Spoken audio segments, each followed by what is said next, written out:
Hello student, स्वागत है आपका इस वीडियो लेक्चर पर। और आज हम लेके आए आपके लिए महत्वपूर्ण प्रश्नों की एक सीरीज, जिसके अंदर गणित विषय के प्रत्येक अध्याय के महत्वपूर्ण प्रश्न लेके आए और उनका हल भी हम करवाएंगे। ठीक है, तो इसके लिए आप इस वीडियो को अभी से लाइक कर दीजिए, अपने दोस्तों के साथ शेयर कर दीजिए, और जिसने अभी तक इस चैनल को सब्सक्राइब नहीं किया है वो इस चैनल को सब्सक्राइब जरूर कर दीजिए। साथ ही जो बेल आइकन है उसको प्रेस कर दीजिए, जिससे जो भी न्यू वीडियो अपलोड करेंगे उसका नोटिफिकेशन सबसे पहले आपको मिल सके। तो आज हम वैदिक गणित के लिए महत्वपूर्ण प्रश्न करने वाले हैं। तो सबसे पहला सवाल है आपके लिए, 56 का उपसूत्र अनुरूपीयन विधि से आपको वर्ग ज्ञात करना है। उपसूत्र अनुरूपीयन विधि से आपको वर्ग ज्ञात करना है, जो इस साल के लिए इंपॉर्टेंट है, इसलिए आपको इसको ध्यान से देखना है। ठीक है, सबसे पहले इसको मैं मान लेता हूं ए और इसको मान लेता हूं बी, यानी आपको ए और बी का स्क्वायर करना है। कोई दो अंकों की संख्या ए और बी का वर्ग करना है। तो इसको करने का तरीका क्या है, आपको ए का स्क्वायर और बी का स्क्वायर, बीच में क्या करना है, अपने को खाली स्थान छोड़ना है। इसके लिए क्या करना है, ए इंटू बी करना है। ए इंटू बी कर दिया और उसका क्या करना है, दुगुना ए इंटू बी। ठीक है, तो ये क्या हो जाएगा, ए स्क्वायर और 2 ए इंटू बी, और ये क्या हो जाएगा, बी स्क्वायर। ये आपका क्या हो जाएगा, सूत्र हो जाएगा। ये आपका क्या, उपसूत्र अनुरूपीयन विधि से वर्ग ज्ञात करने का सूत्र है। अब हम इस संख्या का लेते हैं, तो 5 का स्क्वायर और 5 इंटू 6 और 6 का स्क्वायर। ठीक है, यह हो जाएगा 5 इंटू 6, ये हो जाएगा। अब देखो 25, और यहां हो जाएगा 30 इंटू 2 भी कर सकते हो, या फिर 30 प्लस 30 भी कर सकते हो। आपको जो अच्छा लगे वो कर सकते हो। और ये हो जाएगा 36। तो प्रत्येक खंड के अंदर आपको एक अंक रखना है, तो प्रत्येक खंड के अंदर एक अंक रख दीजिए। तो इसको मैं आंसर के रूप में यहां लिख देता हूं, और इसको क्या कर देता हूं, अगले खंड में भेज देता हूं। 30 और 30 कितने होते हैं, 60 होते हैं। तो 60 प्लस कितने हो गए, 3, यानी कितने हो जाएंगे, 63। ठीक है, और इस 3 को अपने को उत्तर के रूप में लिख देना है, और इस 6 को क्या करना है, अगले खंड में भेज देना है। तो इसका क्या हो जाएगा, 31 हो जाएगा।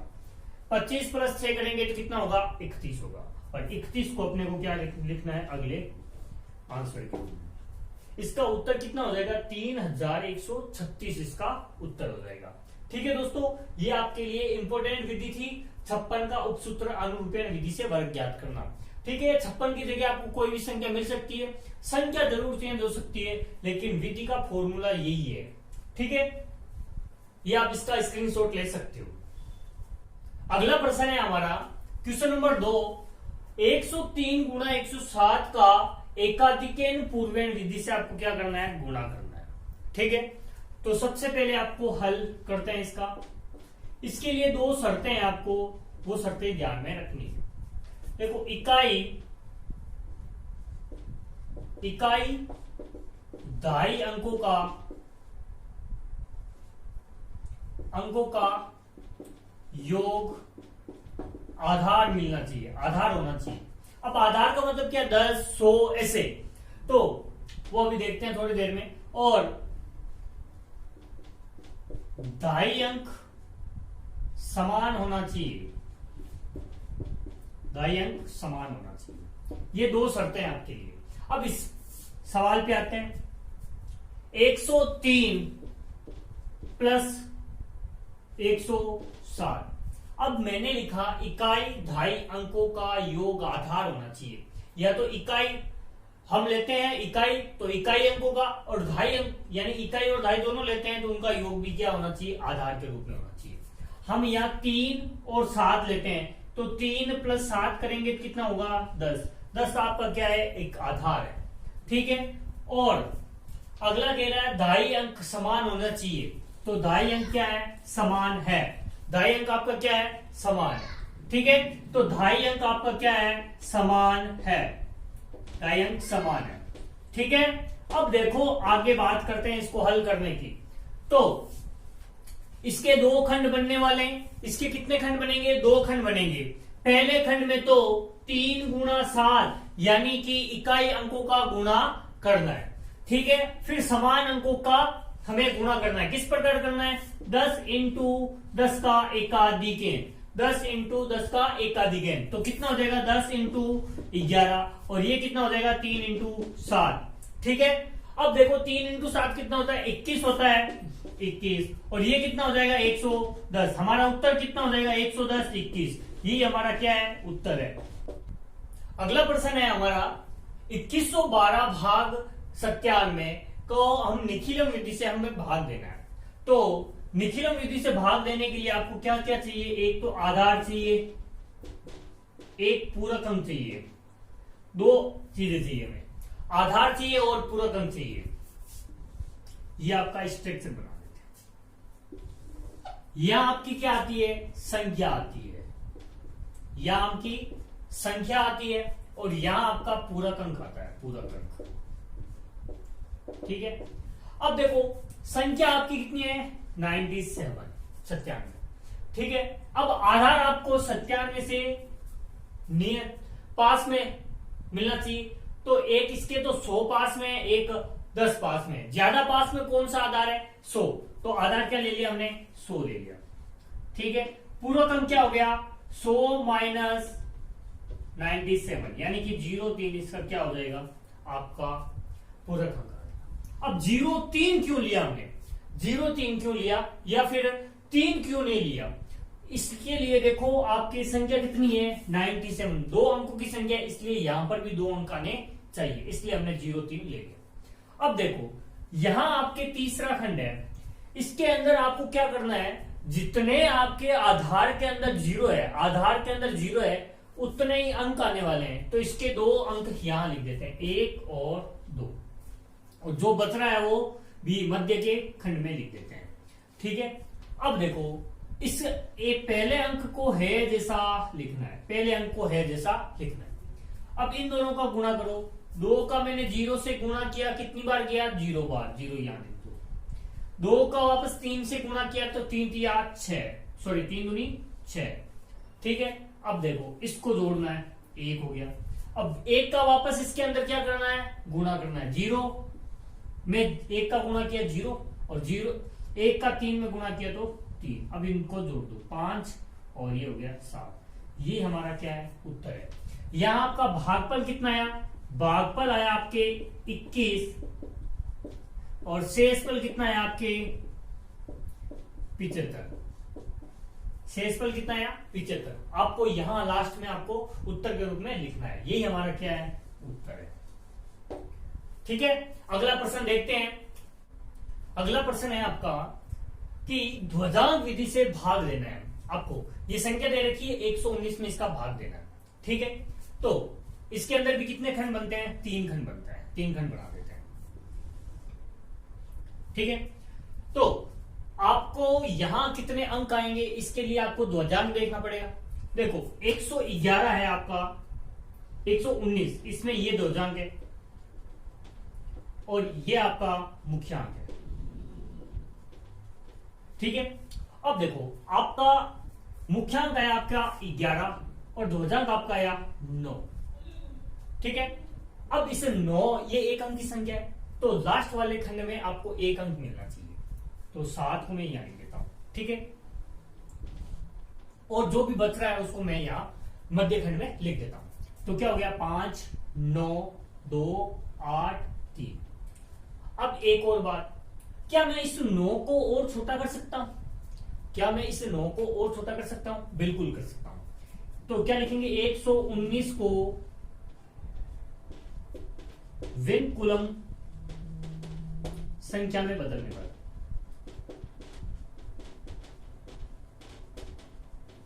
विनकुलम संख्या में बदलने, तो 119 को बदलेंगे। सबसे पहले 9 को हम क्या करेंगे? 10 में से घटाएंगे। कितनी बार जाएगा? कितना बचेगा? 1 बचेगा, तो 1 को हम क्या कर देंगे? इसके ऊपर बार लगा देंगे। क्यों? क्योंकि हमने 10 में से 9 को घटाया। अब इसके ऊपर क्या लग जाएगा? एक अधिक लग जाएगा। कितना हो जाएगा? 2। तो ये हमारा क्या है? विनकुलम संख्या है। ठीक है, तो इनकी जगह हम क्या लिख सकते हैं? यहां लिख सकते हैं 1 का बार और यहां लिख सकते हैं 112। ठीक है, अब देखो ये आपका स्ट्रक्चर पूरा क्लियर हो गया। अब देखो पहली स्टेप के अंदर लिखना है आपको 59 में भाग देना है 12 का। 59 में क्या देना है? 12 का भाग देना है। तो भागफल कितना आएगा? भागफल कितना आएगा? 12 चौक 48, 12 चौक 48। शेषफल कितना बचेगा? तो शेषफल के लिए क्या करेंगे? 49 में से 48 निकालेंगे, कितना बचेगा? 11 बचेगा।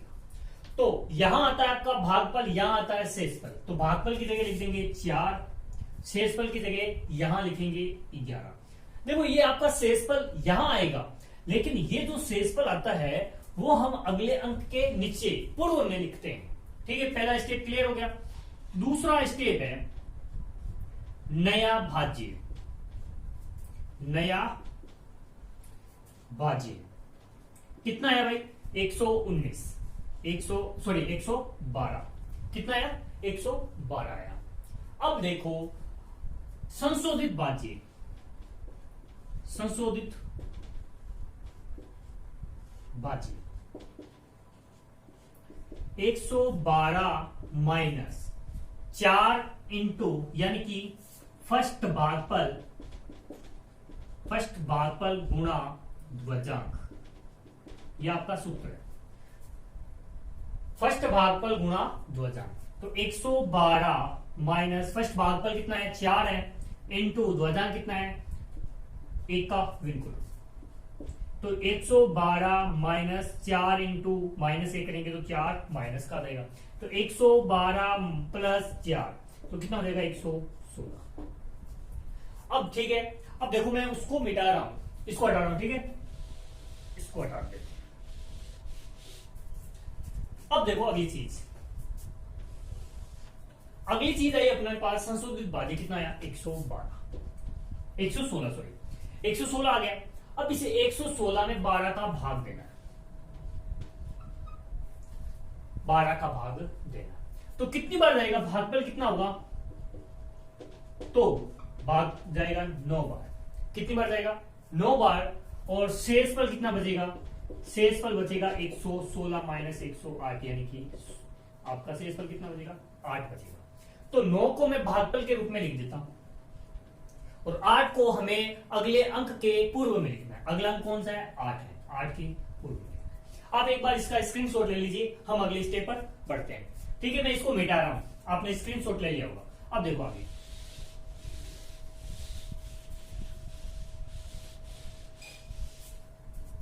हमारा भागफल आया 9 और शेषफल आया 8। 8 को हमने पूर्व अंक के नीचे लिख दिया। थर्ड नंबर स्टेप है नया भाज्य। कितना आया? 88। ठीक है, और फिर संशोधित भाज्य।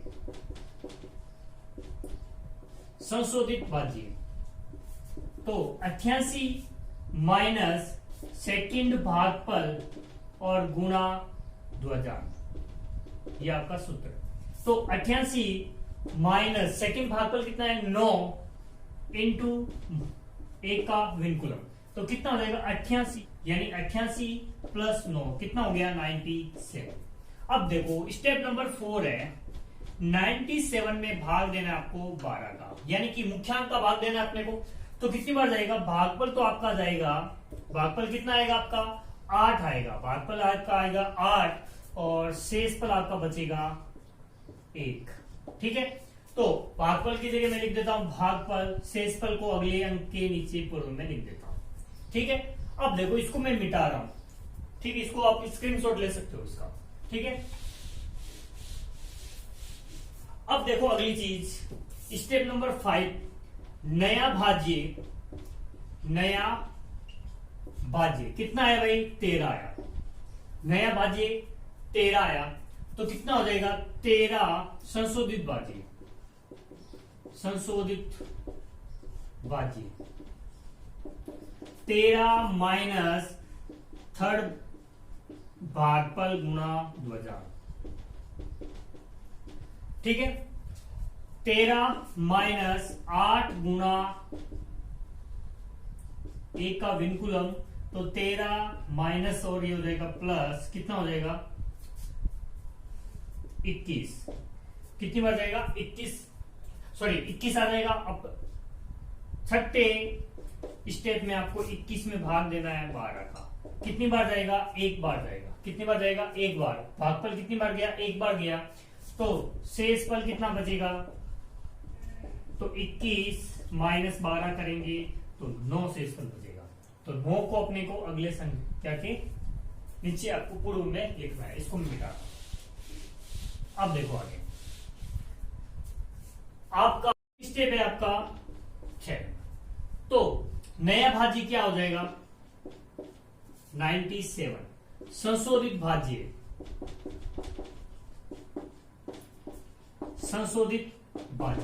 कितना हो जाएगा 97 माइनस ये हो जाएगा 1 इंटू 1 का विनकुलम, कितना हो जाएगा 97 माइनस और ये हो जाएगा माइनस, तो 97 प्लस कितना हो जाएगा 1, यहां लिख देंगे 97 प्लस 1 बराबर 98। ठीक है, तो लास्ट में आपको क्या लिखना है, लास्ट में आपको लिखना है भागफल कितना आया 4981 और शेषफल कितना आया आपका 98। ठीक है, यही हमारा क्या है उत्तर है। आप इसका स्क्रीनशॉट ले सकते हो। क्वेश्चन नंबर 5 है 2456 का द्वंद्व योग विधि से वर्ग करना है। ठीक है, सबसे पहले आपको पता होना चाहिए कि द्वंद्व योग विधि आपको जो अंक दे रखा है उसके अंदर कितने अधिकतम अंक है। तो आपको दिख रहा है 4 अंकों की संख्या है, तो अधिकतम अंक कितना होगा 4। तो द्वंद्व आपका अधिकतम कितना अंकों तक होगा 4 अंकों तक होगा। तो हमें पहले चाहिए खंड, खंड कितने होंगे। खंड होने के लिए आपको खंड ज्ञात करने के लिए इनको द्वंद्व के रूप में बांटना पड़ेगा। पहले कितने अंकों का द्वंद्व होता है, 1 अंक का द्वंद्व होता है। तो 1 अंक का होगा, फिर 2 अंकों का होगा, फिर 3 अंकों का होगा और अधिकतम अंक कितने हैं 4, तो इन अंकों का होगा। 4 अंकों तो हो गया, उसके बाद में वापस 3 2 1 के रूप में होगा। तो 456 3 अंकों की संख्या, फिर 56 2 अंकों की संख्या और फिर 6 1 अंक की संख्या। ठीक है, कितने टोटल खंड बन रहे हैं 1 2 3 4 5 6 और ये हो गया 7। तो टोटल खंड कितने हो गए 7 हो गए। अब इनको प्रत्येक को आपका द्वंद्व करना है। यदि आपने इसके सेपरेट वीडियो को नहीं देखा है तो आप आई बटन में जाकर उसको देख सकते हो। ठीक है, अब देखते हैं हल इसका क्या होगा। 1 का द्वंद्व कितना होता है, उस संख्या का स्क्वायर होता है। तो हम इसका स्क्वायर कर देते हैं। कर दिया। 2 अंकों का अपने को द्वंद्व करना है, तो उन दोनों अंकों का क्या करना पड़ेगा, गुणा कर दो और इनटू में क्या लगा दो, 2 लगा दो। आगे 3 अंकों का किनारों वालों का गुणा, 2 इंटू 5 और फिर 2 लगाना है इंटू में, प्लस में 4 का स्क्वायर। ठीक है, फिर 4 अंकों किया तो 4 इंटू 6 किनारों वालों का इंटू 2 और प्लस में 4 इंटू 5 इंटू 2, ये हो जाएगा आपका 4 अंकों की संख्या का द्वंद्व। फिर हो जाएगा 4 इंटू 6 इंटू 2 प्लस में कितना हो जाएगा 5 का स्क्वायर हो जाएगा और इसका क्या होता है 5 इंटू 6 इंटू 2 और एक इसका हो जाएगा 6 का स्क्वायर। ठीक है, अब देखो इसको हल करते हैं।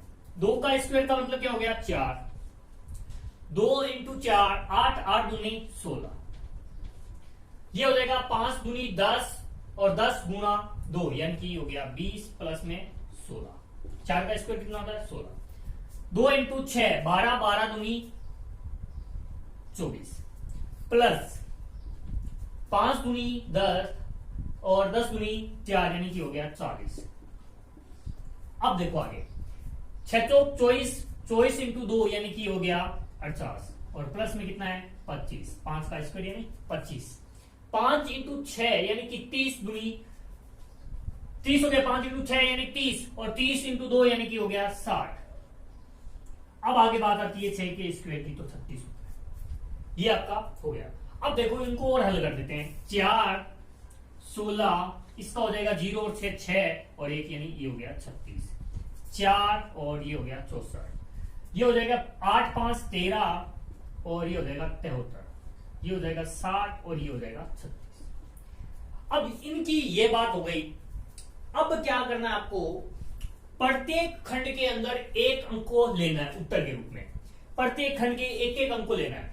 तो सबसे पहले हम लेंगे इसको लेंगे 6, तो 6 को उत्तर के रूप में। बचेगा क्या 3, 3 को हमें अगले अंक में जोड़ना है। कितना हो जाएगा 63, 63 का हमें 3 लेना है उत्तर के रूप में। बचेगा जो उसको अगले खंड में करना है। इस प्रकार से हमें करना है। ठीक है, ये हो जाएगा प्लस इसको उत्तर के रूप में और इसको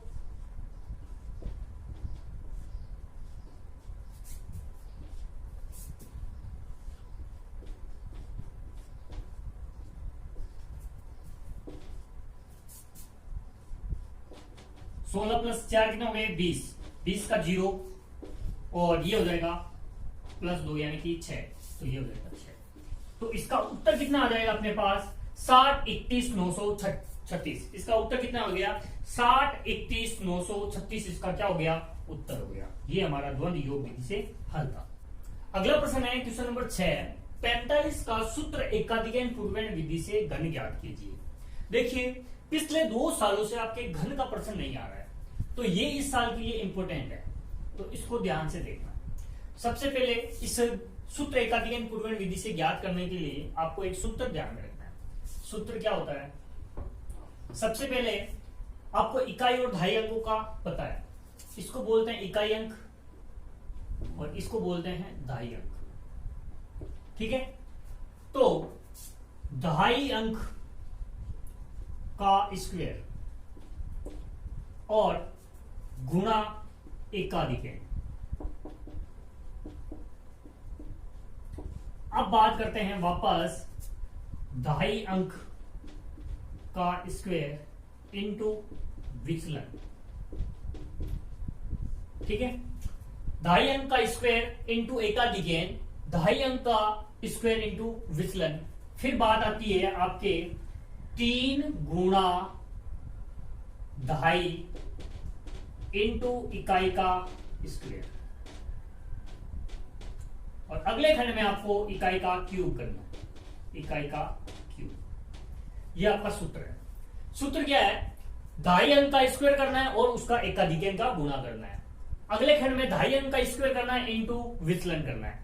फिर अगले खंड में 3 गुणा दहाई इंटू इकाई का स्क्वायर, और अगले खंड में यानी कि अंतिम खंड में आपको करना है इकाई का क्यूब। ठीक है, अब बात करते हैं हमारे विचलन की। विचलन कैसे ज्ञात किया, इसके लिए भी एक सूत्र है, आपको ध्यान में रखना है। विचलन बराबर 3 गुणा इकाई अंक, 3 गुणा इकाई अंक और माइनस के 10। ये आपका विचलन का सूत्र है। एक बार इसको रिपीट करते हैं। देखो 45 का सूत्र एकाधिकरण पूर्वण विधि से आपको घन ज्ञात करना है। आपको घन ज्ञात करने के लिए एक सूत्र का उपयोग करना पड़ेगा, सूत्र एकाधिकरण पूर्वण विधि के लिए। देखो पहले इसके अंदर 4 खंड बनने वाले हैं, आपको ये याद रहना चाहिए। सूत्र एकाधिकरण पूर्वण विधि में 4 खंड बनेंगे। पहले खंड में दहाई अंक का स्क्वायर, दहाई अंक का स्क्वायर गुणा उस अंक का क्या करना पड़ेगा, एकाधिकरण करना पड़ेगा।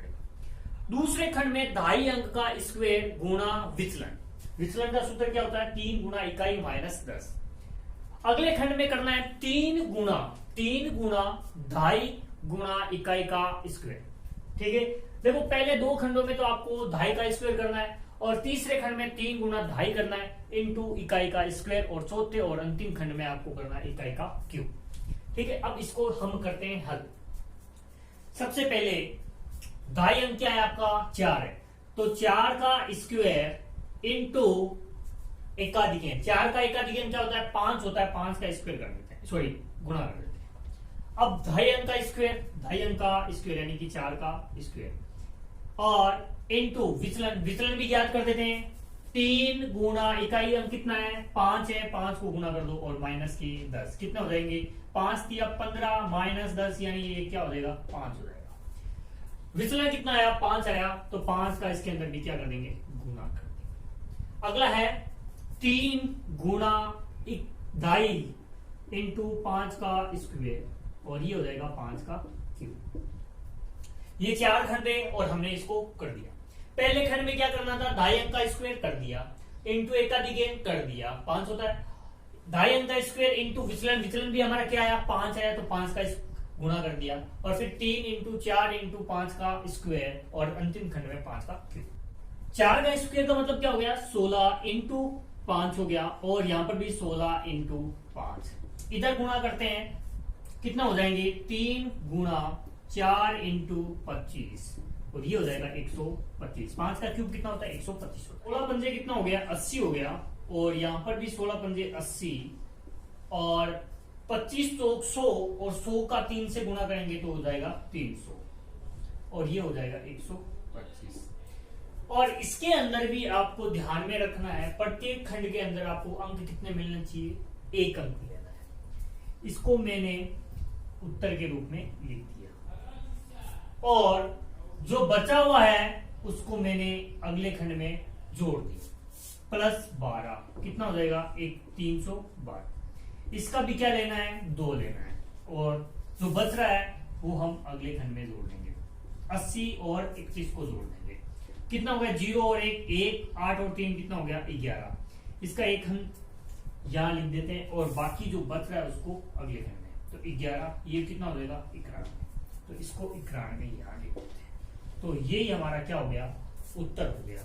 यही हमारा क्या हो जाएगा, 9 1 1 2 5, ये हमारा क्या हो जाएगा, उत्तर हो जाएगा। ठीक है, तो आप इसका स्क्रीन। क्वेश्चन नंबर 7, आपको ये संख्या दे रखी है और उसमें द्वंद्व योग विधि से वर्गमूल ज्ञात करना है। तो इसके लिए हमने एक सेपरेट वीडियो बनाया है, वो भी आप जरूर देखिए, वो आपको आई बटन में मिल जाएगा।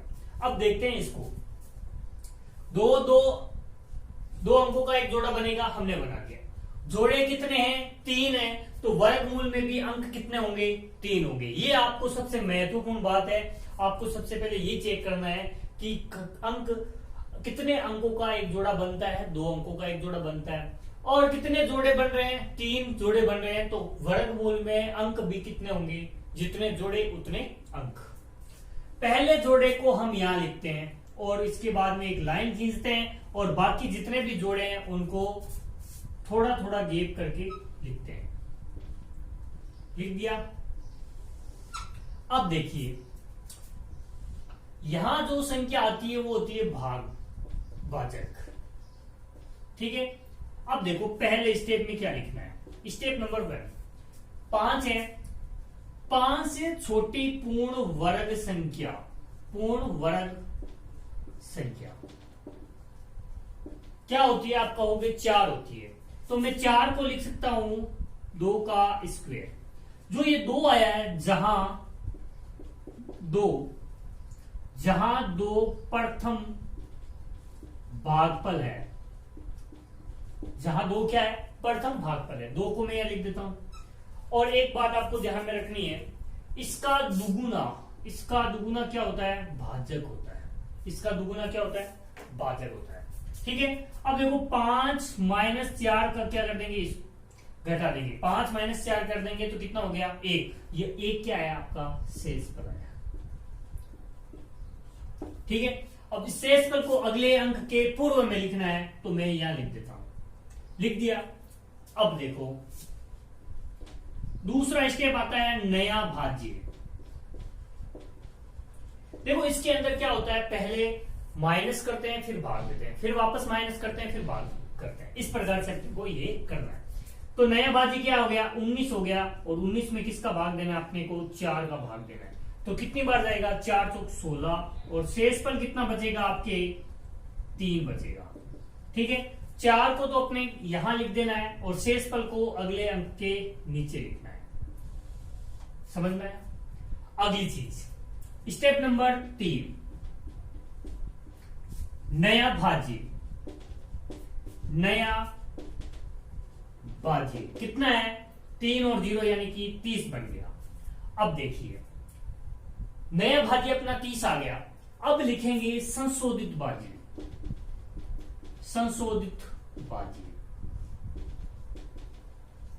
30 माइनस यहां से आपके जो संख्या आती है उसका द्वंद्व स्टार्ट होता है।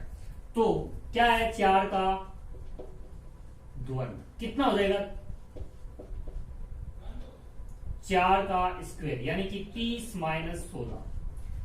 30 माइनस 16 तो कितना बचेगा, आप कहोगे 14 बचेगा। कितना बचेगा, 14 बचेगा। तो स्टेप नंबर 4 में यहां माइनस कर दिया तो यहां क्या करेंगे, भाग देंगे। कितनी बार जाएगा, 4 3 12, शेषफल कितना बचेगा, 2 बचेगा। 3 को यहां लिख देंगे और 2 को अगली। ठीक है, अब देखो स्टेप नंबर 4 नया भाज्य अपने पास कितना आ गया, 24। तो 24 संशोधित भाज्य कितना हो जाएगा? 24 माइनस 4 और 3 का द्वंद्व करने पर। देखो पहले एक अंक था इसलिए एक अंक का द्वंद्व किया, अब 2 अंक आ गए तो दोनों अंकों का द्वंद्व करेंगे। तो कितना हो जाएगा? 24 माइनस 4 इंटू 3 इंटू 2 करेंगे, कितना हो जाएगा? 4 के 12, 12 दूनी 24। तो 24 माइनस 24 कितना हो जाएगा? 0। तो ये 0 क्या हो जाएगा? शेष पर हो जाएगा। ठीक है, तो यहां लिख देंगे 0। इतनी बात खत्म हो गई। अब देखो ये 0 9 है आपका 2 अंकों का, पहले एक अंक का हो गया, फिर 2 अंक हो गया, अब क्या होगा? एक अंक का द्वंद्व होगा। तो 0 9 माइनस 3 का द्वंद्व करेंगे। कौन सा स्टेप है? Step number 6। तो का द्वंद्व कर देते हैं।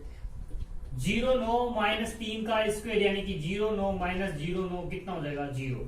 तो शेष पर अपना क्या आ जाएगा? 0 हो जाएगा। इस यहां लिख देते हैं, शेष पर पॉइंट लगा के लिख देते हैं 0। तो हमारा वर्गमूल कितना आया? वर्गमूल आया आपके 243। इसका क्या हो जाएगा? वर्गमूल हो जाएगा। और ये हमारा क्या है? उत्तर है। ठीक है, क्वेश्चन नंबर 8 को देखते हैं। घनमूल ज्ञात करना है। घनमूल ज्ञात करने के लिए आपको 1 से लेकर 10 तक के घन याद होने चाहिए, आपको एक सूत्र याद होना चाहिए, और यदि इकाई अंक ये आ जाता है तो वर्गमूल में इकाई अंक क्या होगा, ये बातें आपको 3 बातें ध्यान में होनी चाहिए। सबसे पहले 3 अंकों का क्या बना देते हैं? एक जोड़ा बना देते हैं। 3 अंकों का एक जोड़ा बन गया, जितने जोड़े बनेंगे उतने ही घनमूल में अंक होंगे। तो घनमूल में अंक कितने हो जाएंगे? 2 हो जाएंगे। ठीक है, अब इसका डायरेक्ट विधि से हम क्या करते हैं? घनमूल ज्ञात करते हैं। यदि इकाई का अंक 2 आ जाता है, इकाई का अंक क्या आ जाता है? 2 आ जाता है। ये आपका इकाई का अंक है और ये आपका घन है। तो 2 आपका इकाई का अंक आ गया, तो घनमूल में कौन सा अंक होगा? 8 होगा। 8 लिख देते हैं। ठीक है, अब देखिए 314 आपका एक जोड़ा बन गया। तो 314 किन 2 घनों के बीच में आता है? तो आप कहोगे 6 और 7 के बीच में आता है। तो हमेशा छोटी संख्या आपको लेनी है। तो कितना हो गया? 6। तो ये किसका घन है? 68 का घन है। ठीक है, अब देखिए बात करते हैं अब अपने भाग विधि से। ये आपको भाग विधि से करना था। तो a प्लस बी का whole cube, a plus B का होल क्यूब बराबर a का cube plus 3a square b plus 3a b का स्क्वायर प्लस b का क्यूब। इसी सूत्र की सहायता से हम भाग विधि से इसको हल करेंगे। सबसे पहले देखो, ये आपका इकाई का अंक हो गया, यानी कि इसको मान लिया हमने a और ये हो गया b। देखिए सबसे पहले क्या है? a का क्यूब है। a का क्यूब कर देते हैं हम यहां, a का क्यूब 6 कर देते हैं, 6 का क्यूब हो गया। फिर आता है a का स्क्वायर यानी कि 6 का स्क्वायर, फिर आता है a यानी कि 6। खत्म बात। अब देखो a का क्यूब है, इसके साथ में कुछ नहीं है, फिर यहां 3 है तो यहां क्या करेंगे? गुणा 3 करेंगे। फिर b का गुणा कर दिया, और फिर क्या करेंगे अपन? ये खत्म हो गया पूरा, ये हो गया 3, यहां लिखेंगे 3 गुणा। फिर यहां आता है b का स्क्वायर, b का स्क्वायर यानी कि 8 का स्क्वायर, और लास्ट में आता है b का क्यूब यानी कि ये हो गया b का क्यूब। ये होगी हमारी खत्म बात। अब देखिए 6 का क्यूब का मतलब क्या हो गया? 216। तो यहां करेंगे 216, घटा देते हैं। 14 में से 6 जाएगा, कितना बचेगा? 8 बचेगा। 14 में से 6 जाएगा, कितना बचेगा? 8 बचेगा। और 10 में से 1 जाएगा, कितना बचेगा? 9 बचेगा। ठीक है, और यहां हो गया 0। अब देखिए आपको अगला अंक उतारना है, कितना हो जाएगा? 4। अब इन सब का गुणा करना है, ये सब का गुणा करेंगे, कितना हो जाएगा?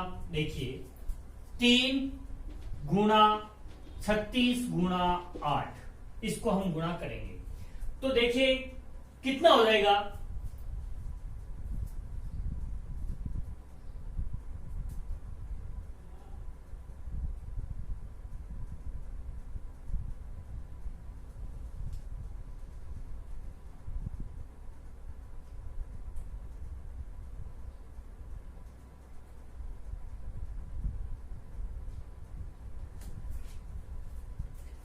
देखिए कितना हो जाएगा, 3 का इसमें किया 6 तिया 18, ये हो जाएगा 3 तिया 9, 9 1 10, और इसका गुणा कर देंगे 8 का, तो 8 64 हो गया, सीधा लिख देते हैं, और ये हो जाएगा 8, यानी कि कितना हो जाएगा 864 हो जाएगा। ठीक है, अब इसका माइनस कर देते हैं। 4 में से 4 गया 0, 8 में से 6 गया 2, 9 में से 8 गया 1, और अगला अंक उतार देते हैं, कितना हो जाएगा 3। अब देखिए इस संख्या का हमें गुणा करना है, कितना हो जाएगा 64 इंटू 8 का स्क्वायर यानी 64 और 6 चौक 24, 6 36, 6 36 प्लस कितना हो गया 3 38, और इंटू कितना करना है अपने को 3 करना है, तो 4 टी हो गया 12, और 8 टी 24, 24 और 1 25, और ये हो जाएगा 2, 3 क्या 9 और 1 11, तो यहां कितना लिख देंगे 1152 माइनस कर देंगे। 3 में से 1 2 जाएगा तो 1, 0 में से ये 5 जाएगा तो 5, और ये 51 बच जाएगा। ठीक है, और अगला हम देखते हैं 2 वाला। ठीक है, अब 2 उतार दिया। अब 8 का क्यूब कितना होता है आपके सामने 512 है, तो 512 माइनस कर देंगे, और ये हो जाएगा 0। अपने अंतम में क्या बचेगा 0 बचेगा। तो अब देखिए यहां हमने 6 और 8 का प्रयोग किया है, तो ये किसका वर्ग हो जाएगा 6 और 8 यानी कि 68 का वर्ग हो जाएगा, जो हमने पहले ही निकाल लिया था। ठीक है, ये विधि थी आपकी, घनमूल भाग विधि से हमने ज्ञात किया। दोस्तों यदि आपको किसी भी प्रकार का डाउट हो तो आप हमारे टेलीग्राम चैनल को ज्वाइन कर सकते हैं, जिसकी लिंक आपको डिस्क्रिप्शन में मिल जाएगी।